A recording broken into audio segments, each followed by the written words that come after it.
Grandma, leave here, now. My grandson grabbed my arm in panic at what I thought was just a family birthday party. His eyes were wide with fear, and he was practically dragging me toward the exit. I was confused. The evening had been lovely. Great food, expensive wine, interesting conversations about my real estate business. Why was Tyler so desperate to get me out of there?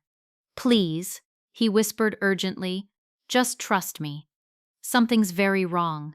I'd never seen him like this before. In 20 years, Tyler had never lied to me, never steered me wrong. So despite everyone calling after us, despite the awkward stares, I followed him outside. What he told me in that parking lot changed everything. See, 3 days earlier, I'd had a heated argument with my daughter and son-in-law about money. They wanted me to invest in another one of his schemes, and I'd refused.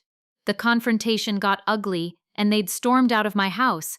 But I never imagined how far they'd go to get what they wanted. I never suspected what they'd been planning all along.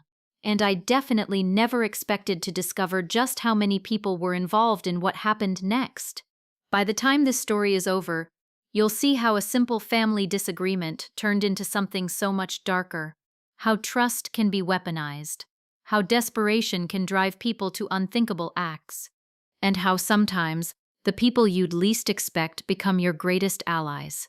Before we continue, please leave a comment telling us where you're watching from and subscribe to Never Too Old channel. We're creating a community of incredible women who know that our best chapters can happen at any age. Now, back to the story.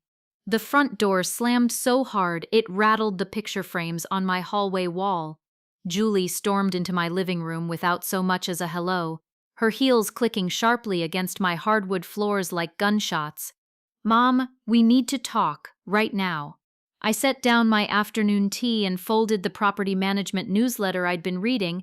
At 69, I'd learned that when someone burst into your home making demands, the best response was calm deliberation. Good afternoon to you too, sweetheart. Would you like some tea? This isn't a social visit. Julie dropped her designer purse on my coffee table with deliberate force. Brad has an incredible opportunity, and we need your help. Behind her, Brad Hayes shuffled through my doorway, looking uncomfortable. My son-in-law had the demeanor of a man who'd rather be anywhere else, which told me everything I needed to know about whose idea this visit really was. What kind of opportunity? I asked, though I already suspected the answer. Julie's eyes lit up with the same fervor I'd seen too many times before. A tech startup. Revolutionary food delivery using AI and blockchain technology. Brad's been selected as a founding investor. I walked to my home office, my slippers silent on the Persian rug I'd bought after selling my first apartment building. The filing cabinet opened with a familiar metallic whisper. The folder labeled Brad Hayes Investments 2018-2025 felt heavier each time I pulled it out. Revolutionary, you say? I spread the documents across my dining room table. Like the cryptocurrency mining operation was revolutionary? Brad's face flushed red. Mom, that was different. The market crashed unexpectedly. $45,000 lost to a company that existed only on Instagram. I pulled out bank statements. Then there was the organic smoothie franchise. The location wasn't right. Julie interjected quickly. $38,000 for equipment that's currently gathering dust in your garage. I continued shuffling papers. And my personal favorite, the imported luxury car business. Those regulations changed without warning, Brad mumbled. $52,000 to a man who disappeared with your deposit money the day before delivery. I closed the folder. That's $135,000 of my money, gone, not invested, gone. Julie's composure cracked. You always focus on the failures. What about Brad's successes? I'm still waiting to see one. The silence stretched between us like a chasm. Outside, I could hear Mrs. Henderson working in her garden, the normal sounds of a quiet Tuesday afternoon in our Beaverton neighborhood. This is different, Julie said, her voice rising. The startup has real backing, real technology, real potential for massive returns. Show me the business plan. We don't have it with us, but then you don't have my money. Brad stepped forward, finally finding his voice. Mrs. Sullivan, I understand your hesitation, but this is a limited time offer. The investment window closes Friday. How convenient. Just like the cryptocurrency deadline and the smoothie franchise early bird special. I stood up, indicating the conversation was over. The answer is no. Julie's mask of politeness finally slipped completely. You're being selfish, Mom. You're sitting on all this wealth while your own family struggles. I'm sitting on the results of 40 years of 16-hour days, difficult tenants, and property renovations I did with my own hands. My voice remained steady, but I felt the familiar fire building in my chest, wealth I earned through careful planning and hard work. Times have changed, Julie snapped. You don't understand modern business. Everything moves faster now. Scams have always moved fast, dear. That's how they work. Brad grabbed Julie's arm. We should go. But Julie wasn't finished. Fine. When Brad makes millions from this opportunity, don't come asking for your share, and don't expect us to take care of you when you're too old to manage all those properties alone. The threat hung in the air like smoke. After they left, slamming the door hard enough to make my china cabinet shudder, I stood in my living room listening to the echo of their footsteps fade away. Through the window, I watched them argue beside their car. Julie's arms gestured wildly while Brad shook his head. Whatever they were discussing, it was heated enough to draw stares from neighbors walking their dogs. I returned to my filing cabinet and pulled out a different folder. This one contained property deeds, bank statements, and investment portfolios representing 4 decades of careful wealth building. Sullivan Properties now owned 312 rental units across 3 counties. Not bad for a woman who'd started with a single duplex and a dream. Julie was right about one thing. Times had changed, but some things remained constant. Hard work, honest dealing, and the consequences of poor judgment. I made fresh tea and settled back into my chair, returning to the property management newsletter. The afternoon stretched ahead peacefully, filled with the simple satisfaction of having stood my ground. Outside, a car engine roared to life with unnecessary force. Through my lace curtains, I watched Brad's BMW speed away, tires squealing slightly as they turned the corner onto Cedar Street. The quiet that followed felt ominous. Morning sunlight streamed through my kitchen window as I prepared for my weekly property inspections. At 69, I still insisted on personally checking every building in my portfolio. Tenants respected landlords who showed up, and problems were easier to solve when caught early. I grabbed my inspection clipboard and car keys, then opened the front door to retrieve my morning newspaper. The sight that greeted me stopped me cold. My mailbox lay twisted and broken on the sidewalk, the metal post bent at an unnatural angle like a broken bone. The wooden post had been attacked with what looked like a baseball bat, splintered pieces scattered across my front lawn. But worse was the splash of bright red paint across my white front door, dripping down like blood, with the word selfish spray-painted in jagged letters. My stomach dropped as I surveyed the damage. This wasn't random vandalism. This was personal. This was a message. I walked carefully around the debris, checking for other damage. My flower beds had been trampled, tulips crushed under heavy footprints. The timing was obvious. Sometime between midnight and dawn, after our confrontation yesterday afternoon. Patricia, dear God, what happened? Mrs. Henderson's voice carried across the small gap between our properties.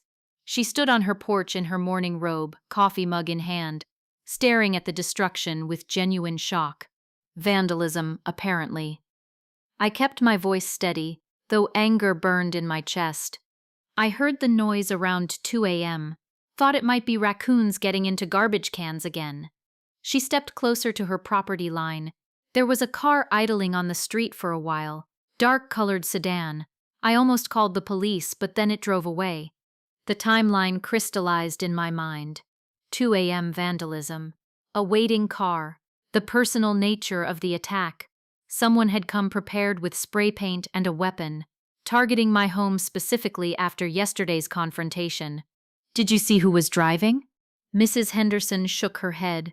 Too dark, and I wasn't wearing my distance glasses, but the engine sounded expensive, not one of those little economy cars. Brad drove a BMW. Expensive engine, dark blue paint that could look black at night. I pulled out my phone and called the non-emergency police line. Vandalism required documentation, especially when I suspected who was responsible. "I'll be a witness if you need one," Mrs. Henderson offered. "This is a safe neighborhood. We look out for each other here." The police officer arrived within an hour, a young woman who took detailed photos and notes. She seemed genuinely concerned about the personal nature of the attack. "Any recent disputes with neighbors? Business conflicts? Family issues?" I hesitated. Accusing Julie and Brad without proof could backfire spectacularly. But the pattern was obvious to anyone who understood family dynamics. "I had a disagreement with my daughter and son-in-law yesterday afternoon about money." The officer's expression shifted to understanding. She'd probably seen similar cases before. "We'll file a report and increase patrols in the area." "Do you have security cameras?" "No, but I'm thinking about installing some." After she left, I stood in my driveway staring at the damage. The broken mailbox could be replaced, the paint could be cleaned off, but the violation felt deeper than property damage. They'd attacked my home, my sanctuary, the place where I'd built my life after my husband died. My phone buzzed. Text message from Julie. "Hi, Mom. Hope you slept well. Thinking about our conversation yesterday. Maybe we were all too emotional. Could we try again?" The casual tone, the fake concern, the complete absence of any reference to the vandalism. Either she was genuinely unaware of what had happened, or she was an accomplished actress.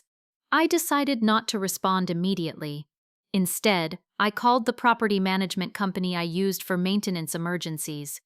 "Mike, it's Patty Sullivan. I need a cleanup crew and a new mailbox installation today, and get me 3 quotes on security camera systems." "Everything okay, Mrs. Sullivan?" "Just some unexpected property damage. Nothing I can't handle." By afternoon, the paint was gone and a new mailbox stood in place of the destroyed one. The security camera installer would come Thursday, but the message had been delivered clearly: cross Julie and Brad, and there would be consequences. I spent the evening reviewing my property portfolio, calculating exactly how much wealth they thought they were entitled to inherit. Sullivan Properties was worth approximately $8.2 million in current market value. The rental income provided a comfortable living while building long-term equity. This wasn't just about Brad's latest scheme. This was about control, about forcing me to subsidize their lifestyle through intimidation and family guilt.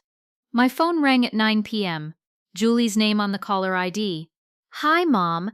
I heard from Mrs. Peterson that there was some vandalism in your neighborhood last night.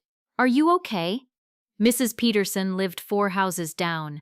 She couldn't have seen my mailbox from her front window. Someone had told Julie about the damage, or Julie already knew because she'd been involved. "I'm fine, dear. Just some random property damage." "That's terrible. You should really consider moving to a safer area, maybe somewhere closer to us where we could keep an eye on you." The suggestion felt less like concern and more like another attempt at control. Move closer to them.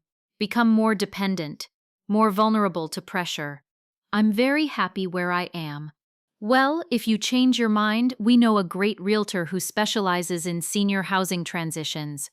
After hanging up, I sat in my kitchen with a cup of tea, thinking about patterns: yesterday's confrontation, last night's vandalism, today's fake concern and suggestion that I move to a safer area. This wasn't ending with one angry visit. Julie and Brad had started something they intended to finish. Time to start documenting everything. 3 days passed in deceptive calm. I installed the security cameras, replaced my damaged tulips, and returned to my normal routine of property inspections and tenant communications. But I remained alert, watching for the next move in whatever game Julie and Brad were playing. The call came Friday morning while I was reviewing rental applications. "Mom, I owe you an apology." Julie's voice carried a warmth I hadn't heard in months. "Brad and I talked, and we realized we came on too strong Tuesday. We were stressed about finances, and we took it out on you unfairly." I set down my coffee cup, instantly suspicious. Julie never apologized. Even as a child, she'd found ways to justify her behavior rather than admit fault. That's thoughtful of you to say. We want to make it right. Brad's birthday is tomorrow, and we're having a small family celebration. Nothing fancy, just dinner at Riverside Grill. Tyler will be there, and he specifically asked if Grandma could come. The mention of my grandson stirred something protective in my chest. Tyler had always been different from his parents, grounded and honest where they were calculating and manipulative. If he wanted me there, how could I refuse? What time? 7 o'clock. And Mom, please don't bring a gift. Your presence is gift enough. After hanging up, I sat in my home office considering the invitation. The timing felt convenient. 3 days after our confrontation, 1 day after my security cameras were installed, suddenly they wanted family reconciliation. But Tyler's request complicated things. At 20, he was the one bright spot in an increasingly troubled family dynamic. A business major at Portland State, he'd shown genuine interest in learning about property management and seemed to understand the value of hard work. I decided to accept, but carefully. Riverside Grill was a public restaurant, not their home where they could control the environment. Other diners would be present. What could they really do in such a setting? Saturday evening, I chose my outfit with deliberate care. Conservative navy dress, comfortable shoes, small purse containing my phone, keys, and credit cards. I left my checkbook at home, along with any documents they might pressure me to sign. The taxi dropped me at Riverside Grill at exactly 7 o'clock. Through the restaurant's large windows, I could see Julie and Brad at a corner table, along with several people I didn't recognize. The gathering looked larger than the small family celebration Julie had described. Tyler spotted me first as I entered the restaurant.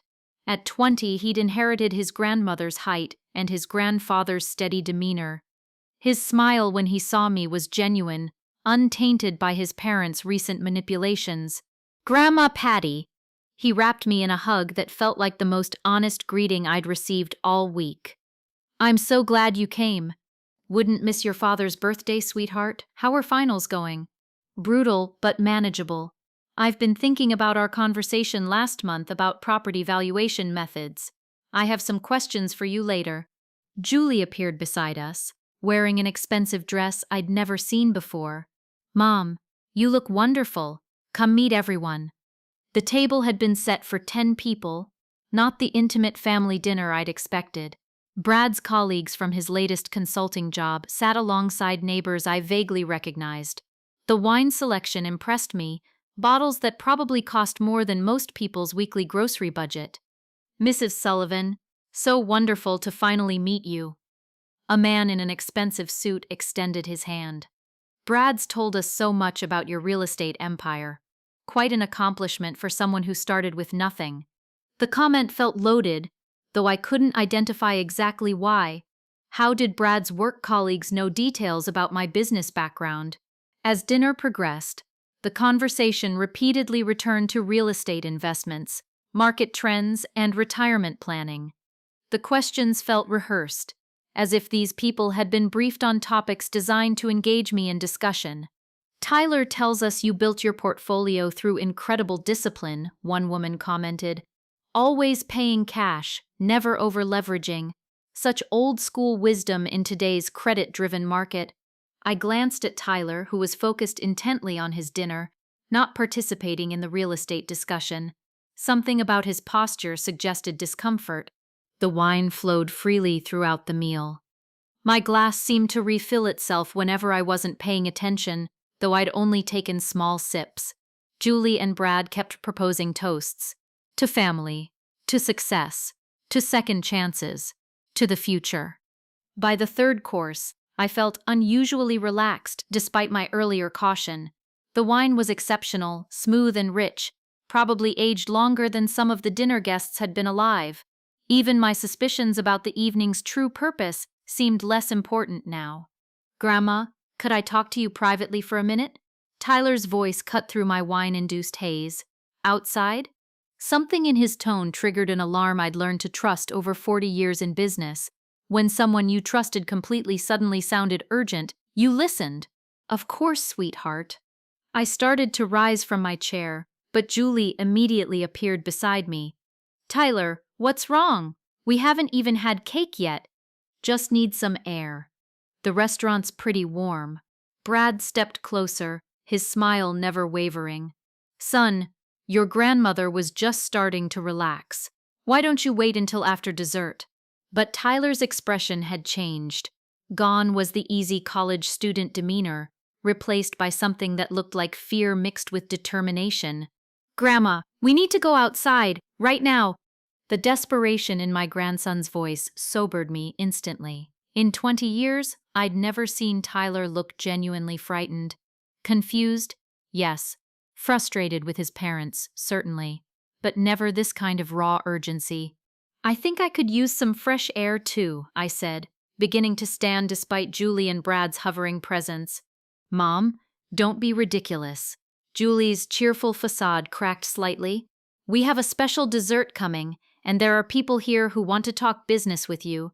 Something in their coordinated response triggered the same alarm I'd felt Wednesday morning when I discovered the vandalism. When people worked this hard to keep you somewhere, it usually meant you needed to be somewhere else. The evening's been lovely, but Tyler's right. I could use some air. I moved toward the restaurant exit, but Julie stepped into my path. Just 5 more minutes, Mom. There's someone special Brad wants you to meet. Tyler made a sound that might have been a stifled warning. When I looked at him, his eyes were wide with something that looked like panic. That decided it? I trusted Tyler completely, and right now he was telling me to leave. Thank you for a wonderful dinner, I said firmly, stepping around Julie toward the door. I'll call you tomorrow. Outside in the cool evening air, Tyler grabbed my arm with surprising intensity. Grandma, we need to get you out of here, fast. Tyler led me quickly across the restaurant's parking lot, away from the large windows where our table was visible. Under the streetlights, I could see his hands trembling as he pulled out his phone. I'm calling you a taxi. You can't go back in there. The urgency in his voice cut through the last of my wine-induced relaxation. Tyler, what's happening? What's wrong? He looked back toward the restaurant, then moved us further into the shadows between parked cars. Grandma, I overheard Mom and Dad planning something terrible. They weren't just trying to get you drunk tonight. A chill ran down my spine. What do you mean? They put something in your wine. Some kind of drug that makes people confused and compliant. I heard Mom talking to Dad about it yesterday when they thought I was at class. The words hit me like a physical blow. Not just alcohol manipulation, but actual drugging. My own daughter had been poisoning me. Are you certain about this? Tyler nodded, his young face grim with knowledge no 20-year-old should have to carry. Mom got the drug from her friend Rachel, who works at a veterinary clinic. It's something they use to calm aggressive animals before procedures, makes them docile and confused. My legs felt suddenly unsteady. I leaned against a parked car, trying to process the enormity of what Tyler was telling me. How long have you known? I started getting suspicious Tuesday night after you guys fought. Mom and Dad were whispering about Plan B and making phone calls to people I didn't recognize. Then yesterday I came home early and heard Mom on the phone saying the drug will make her compliant enough to sign anything we put in front of her. The restaurant seemed to spin slightly as I absorbed this information. Everything made sense now. The larger gathering to provide witnesses, the constant wine refills, the rehearsed questions about my business designed to establish my mental competence before the drugs took full effect. Tyler, where were they planning to take me? There's a private dining room upstairs. Dad reserved it for after dinner. He told everyone you wanted to discuss business opportunities in a quieter setting. Tyler's voice cracked with emotion. Grandma, there are lawyers up there. Real lawyers with real documents. The complete picture crystallized with terrifying clarity. They'd planned to drug me into compliance, then parade me upstairs in front of witnesses who would later testify that I'd appeared lucid and willing to sign business documents. The perfect crime disguised as a family celebration. What kind of documents? Transfer papers for Sullivan Properties. They want you to sign over controlling interest in your business to Dad, with Mom as backup trustee. The lawyers have been working on it all week. I felt physically sick, not just from whatever drug they'd given me, but from the calculated betrayal it represented. My own daughter had orchestrated an elaborate scheme to steal everything I'd built. How much of the wine did I drink? Tyler looked worried. Too much. Your speech was starting to slur when I got you outside. The drug works fast once it's in your system. A taxi pulled into the parking lot, its headlights sweeping across us. Tyler waved it over quickly. Grandma, you have to go home and call the police. Tell them you've been drugged. Get a blood test done tonight while the evidence is still in your system. As I climbed into the taxi, Tyler leaned down to the window. I'm sorry I couldn't warn you sooner. I wasn't sure they'd actually go through with it until I saw them putting something in your wine glass. You saved me, sweetheart. You saved everything I've worked for. Through the taxi's rear window, I watched Tyler walk slowly back toward the restaurant, his shoulders heavy with the burden of what he'd just done. He was walking back into a family that would never forgive him for protecting me. The taxi driver glanced at me in the rearview mirror. You okay, ma'am? You look a little pale. I need to go to Legacy Emanuel Hospital. Emergency room.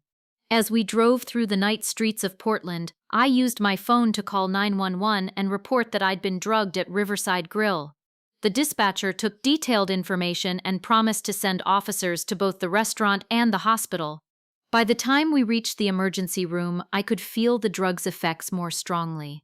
My thoughts felt fuzzy around the edges, and simple tasks like walking required concentrated effort, but my memory remained sharp enough to provide clear details to the police officers who met me there. The blood test confirmed Tyler's warning. Ace-promazine, a veterinary sedative commonly used on large animals, in the dosage they'd given me. It would have rendered me compliant and confused for several hours, perfect for signing documents I'd never agree to while sober. Mrs. Sullivan, this is attempted fraud at minimum, possibly attempted kidnapping depending on their intentions, the investigating officer explained. We'll need to coordinate with the district attorney's office.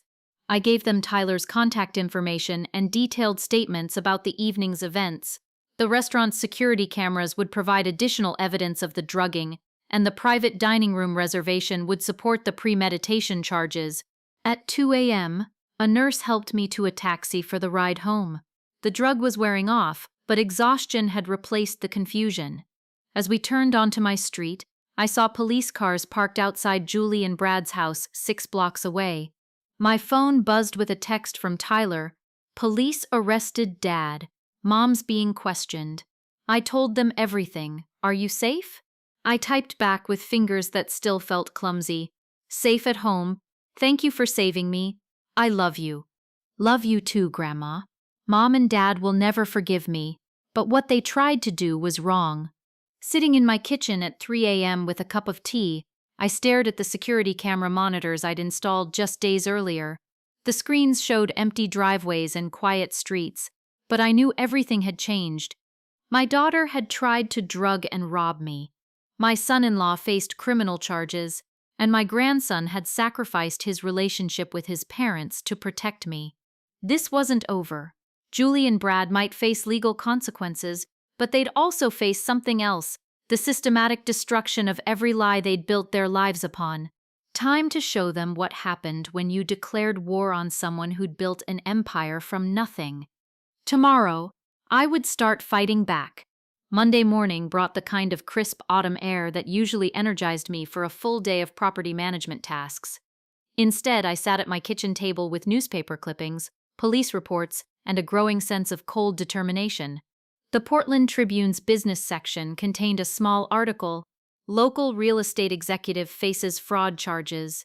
Brad's arrest had made the news, though the details were minimal. Julie wasn't mentioned by name, but anyone in Beaverton's tight business community would connect the dots quickly. My phone had been ringing since 7 a.m. Fellow property owners, business associates, and longtime tenants calling to express concern and offer support. Word traveled fast in our industry, especially when it involved someone who'd been part of the community for 4 decades. Patricia, I just heard the news. Are you all right?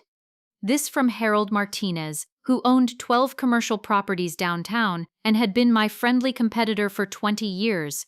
I'm fine, Harold. Just dealing with some family issues that got out of hand. If you need anything, legal advice, emotional support, someone to watch your properties while you handle this mess, just call. Similar conversations filled my morning. The contrast was stark.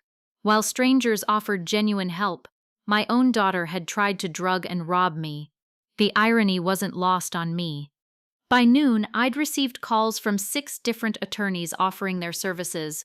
Word about substantial real estate assets under threat spread quickly through legal circles. I selected Maria Santos, a family law specialist with a reputation for ruthless efficiency in financial crimes cases.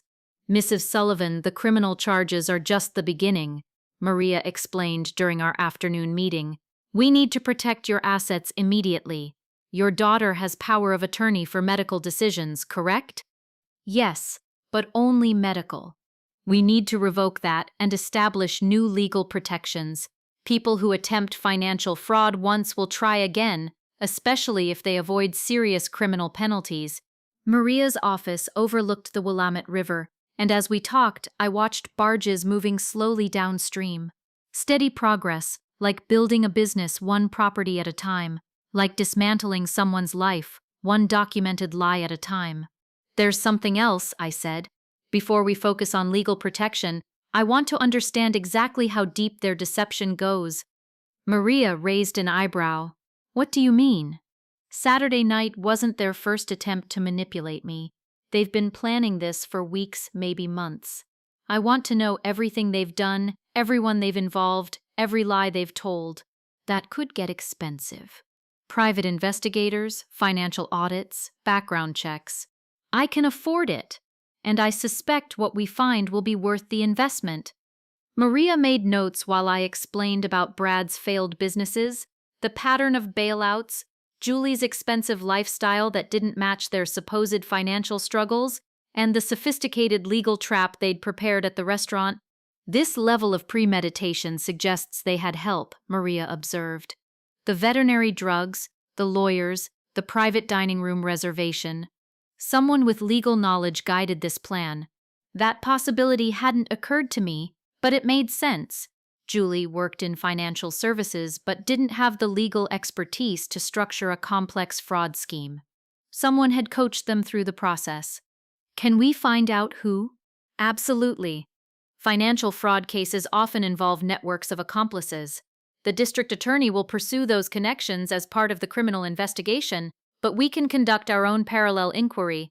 I left Maria's office with a clear action plan, legal protection for my assets, private investigation into Julie and Brad's activities, and systematic documentation of every deception they'd perpetrated.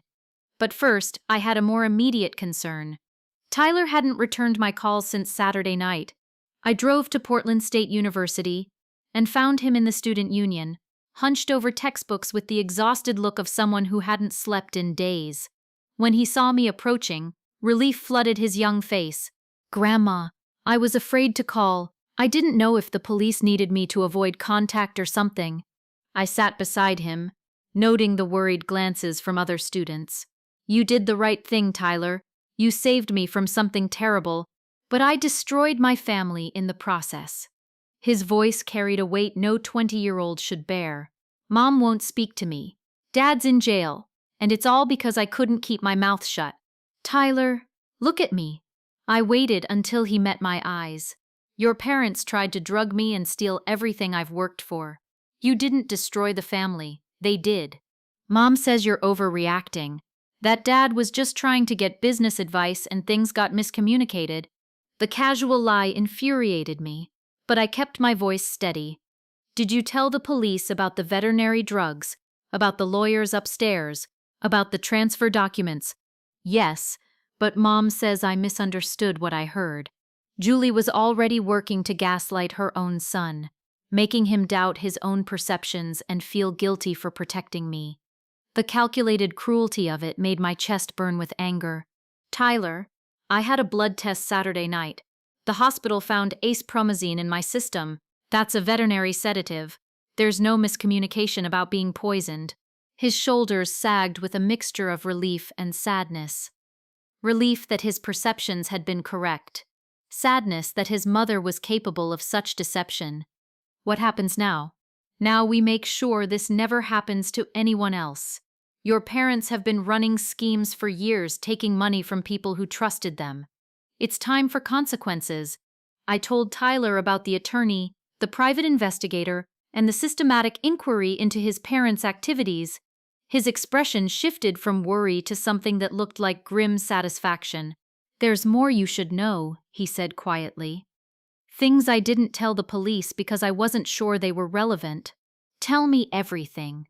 For the next hour, Tyler shared details that painted a picture of systematic deception far beyond what I'd suspected. Julie had been skimming from her employer's client accounts, covering the theft by manipulating elderly clients' investment statements. Brad had been running multiple schemes simultaneously, using my reputation as collateral for loans he never intended to repay. Most disturbing was their plan for after Saturday night. If the drugging and document signing had succeeded, they intended to gradually increase their control over my assets, eventually having me declared incompetent and taking complete control of Sullivan Properties. "They've been planning this for over a year," Tyler explained. "Ever since Grandpa died and they realized how much money you actually have." The scope of their betrayal was breathtaking. Not desperate people making poor decisions, but calculating predators who'd targeted their own family member for systematic exploitation. By the time I drove home that evening, my sadness had crystallized into something far more dangerous: strategic fury. Julie and Brad had declared war on me, involving accomplices, targeting my life's work, and manipulating their own son to cover their crimes. Time to show them what happened when you underestimated a woman who'd built an empire from nothing.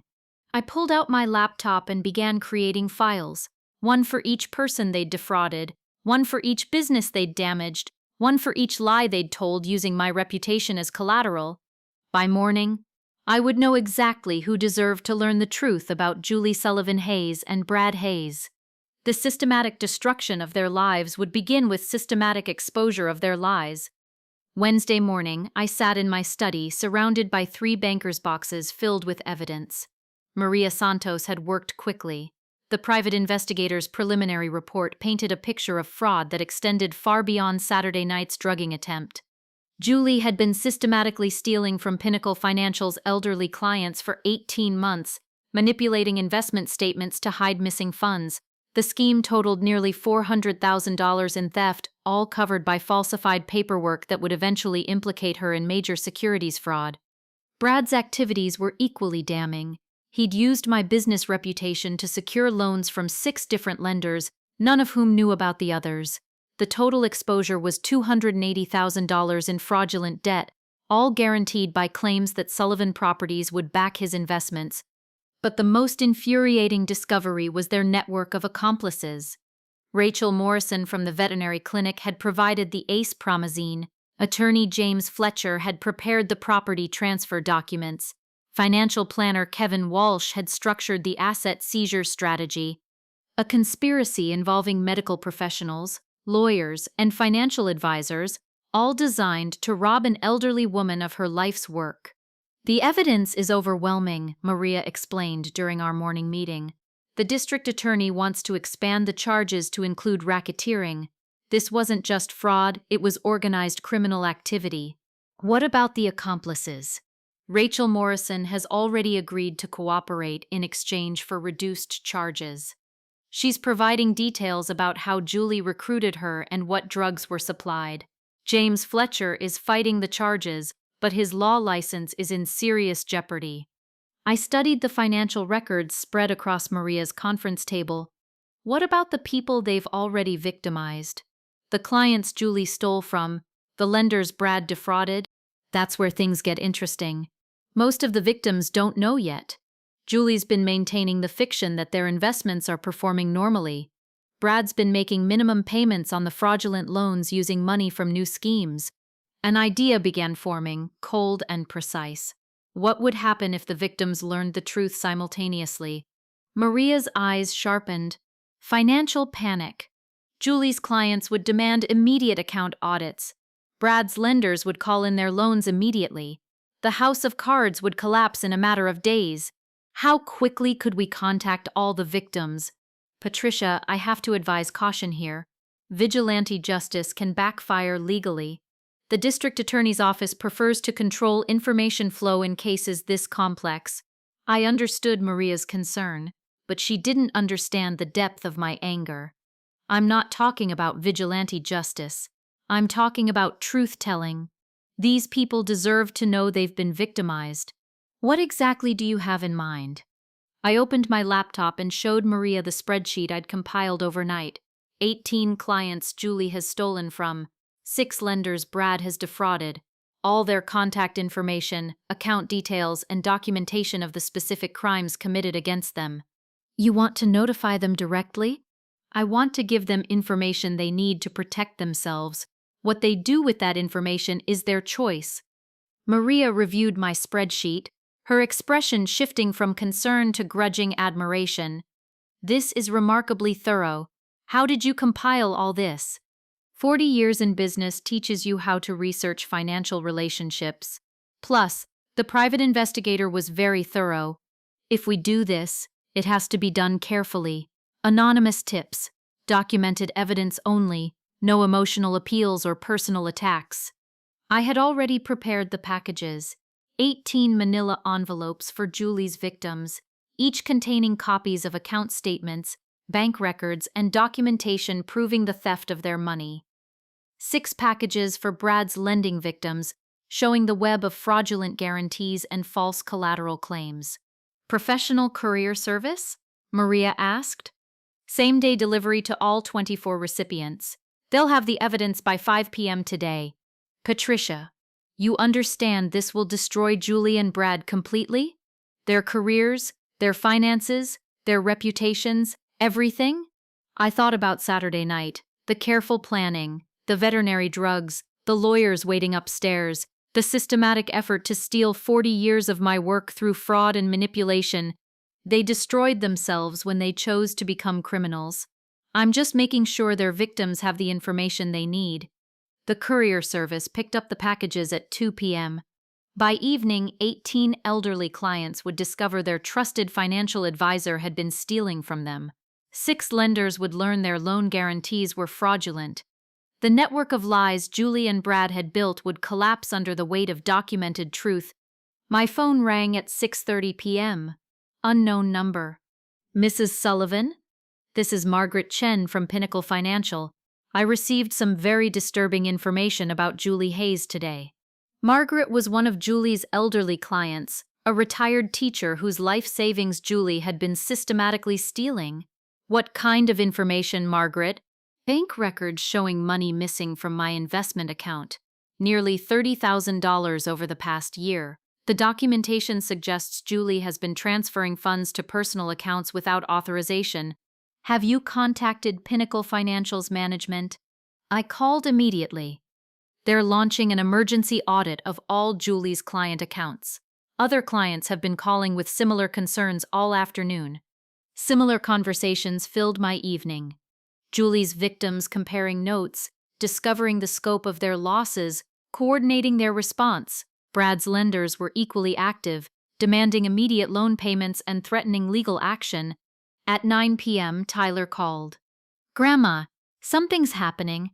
Mom came home crying, saying she'd been suspended from work pending investigation. Dad's frantically calling lawyers, saying something about loan fraud charges. Did you? I gave their victims information they deserved to have. What they chose to do with that information was their decision. Mom's talking about bankruptcy. Dad's saying they might have to sell the house. They're blaming you for destroying their lives. The irony was perfect. Tyler, they destroyed their own lives by choosing to become criminals. I just made sure their crimes had consequences. Are you going to press charges for the drugging? The district attorney is handling criminal charges. But this isn't about revenge, Tyler. It's about justice. Your parents have been hurting innocent people for years. Now those people can protect themselves. After hanging up, I sat in my kitchen with a cup of tea, listening to my phone ring continuously. Reporters wanting statements, lawyers offering services, business associates expressing support.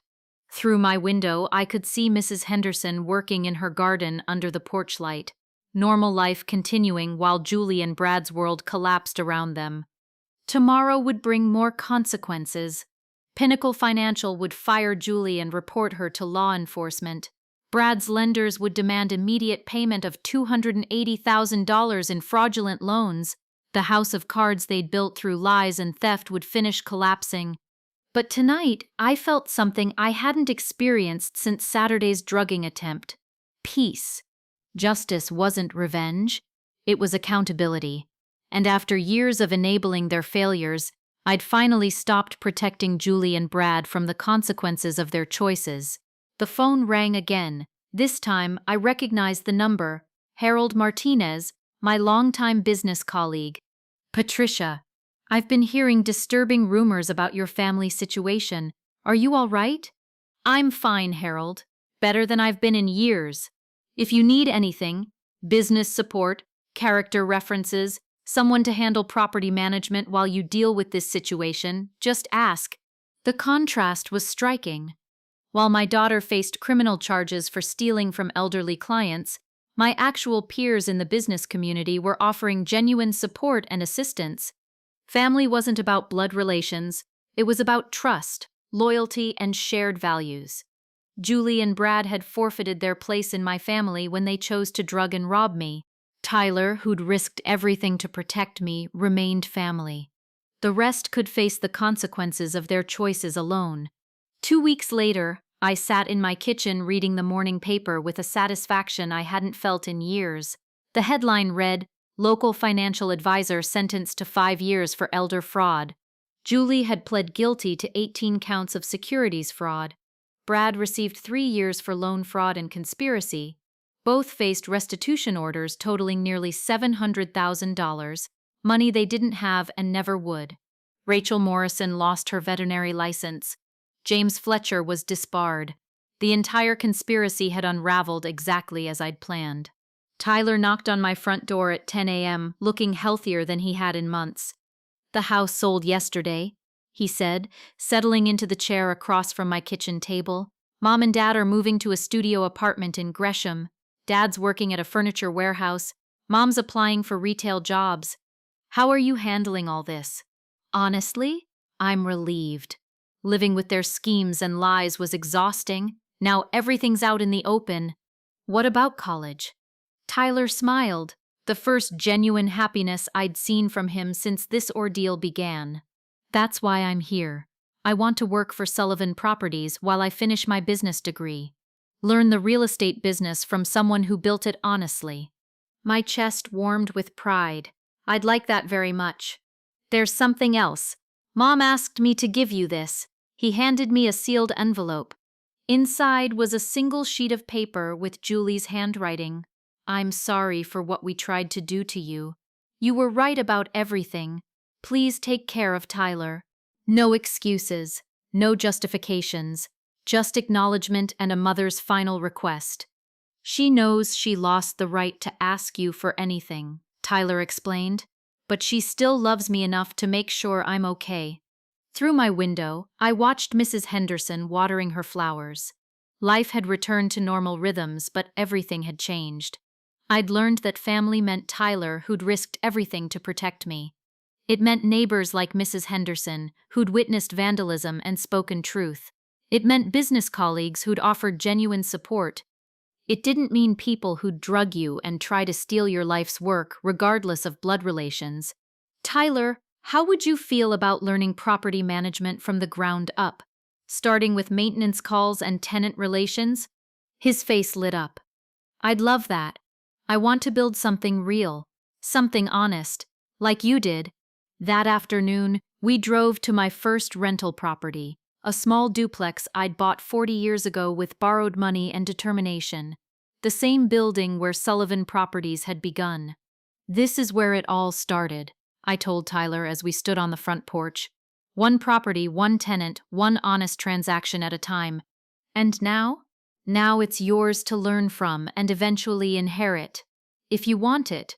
Tyler's eyes filled with tears. "Grandma, I promise I'll never let you down like they did." I know you won't, sweetheart. You already proved who you are when it mattered most. As we walked through the property, Tyler asking thoughtful questions about maintenance schedules and tenant screening, I felt something I hadn't experienced in years, hope for the future. Justice hadn't been about revenge. It had been about accountability, truth, and protecting the people who deserved protection. Julie and Brad were facing consequences for their choices. Their victims had recovered their stolen money. The conspiracy had been exposed and dismantled.